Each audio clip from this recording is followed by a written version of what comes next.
का हिंदी अर्थ भले ही धन है, लेकिन इसका मतलब होता है कि वैल्यू स्टोर करने का तरीका। यानी आज से कुछ टाइम पहले जब रुपया पैसा नहीं चलता था तो उस टाइम किसी चीज को खरीदने के लिए हम लोग किसी चीज का एक्सचेंज करते थे। जैसे पहले के टाइम पे जब कपड़े उपड़े खरीदने होता था तो हम लोगों के पास गेहूं चावल अगर होता था, गेहूं और चावल को दे दिया करते थे और उससे कपड़े ले लिया करते थे। ये सिस्टम पहले के समय में चलता था, जिसको हम कहते थे बार्टर सिस्टम। बाद में करेंसी आई तो उसके बाद से वैल्यू स्टोर होना स्टार्ट हो गया है, जिसके बाद से करेंसी तीन चीजें करना स्टार्ट कर दिया था। सबसे पहले चीज क्या करता है, मीडियम ऑफ एक्सचेंज बन गया, यानी खरीदारी के लिए एक माध्यम बन गया। जैसे पहले क्या होता था, किसी सामान को खरीदने के लिए हम लोग किसी चीज का एक्सचेंज करते थे। जैसे अगर मुझे कपड़ा खरीदना है तो मैं उसके बदले में मैं गेहूं दे सकता था। अगर मुझे चावल खरीदना है और मेरे पास गेहूं है तो हम लोग एक दूसरे से एक्सचेंज कर लेते थे और हमें एक दूसरे से सामान मिल जाता था। लेकिन यहाँ पर समस्या तब होने लगी कि जैसे मुझे कपड़े खरीदने हैं और मेरे पास गेहूं ही है तो सामने वालों को जरूरत नहीं है कि मुझे गेहूं ही लेना है। तब फिर समस्या होने लगी, जिसके वजह से जब करेंसी आई तो ये समस्या का समाधान हुआ और हम लोगों के पास एक माध्यम हो गया कि हमने सबको पैसे की जरूरत हुई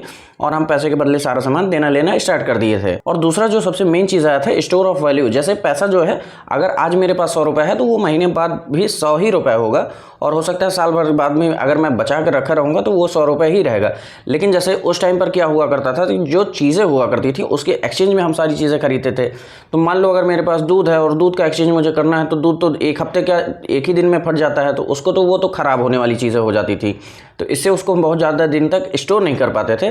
तो जब से करेंसी आई तो इसके बाद से ये दो चीज़ तो खत्म हो गई। स्टोर ऑफ वैल्यू भी, मतलब स्टोर ऑफ वैल्यू तो बढ़ गई, जिससे पैसा आया तो पैसे को हम काफ़ी टाइम तक रख सकते हैं और उससे के साथ साथ हम किसी सामान को खरीद भी सकते हैं। और तीसरी जो सबसे मेन चीज़ आई थी वो यूनिट ऑफ अकाउंट, यानी किसी चीज़ की प्राइस मेजर करने के लिए हम लोगों को पैसे का यूज़ करना पड़ता है। जैसे आज के समय में हम लोग ये कह सकते हैं कि ये मेरा जो फ़ोन है ये 10,000 रुपये का है, ये मेरा चप्पल जो है ये 1.5 लाख रुपये का है, ये जो मेरा जूता है ये 80,000 का है, इसमें तेरा घर चले जाएंगे, और जो लोग आप लोग बहुत ज़्यादा नीड होती है वो 6,000 रुपये का होता है।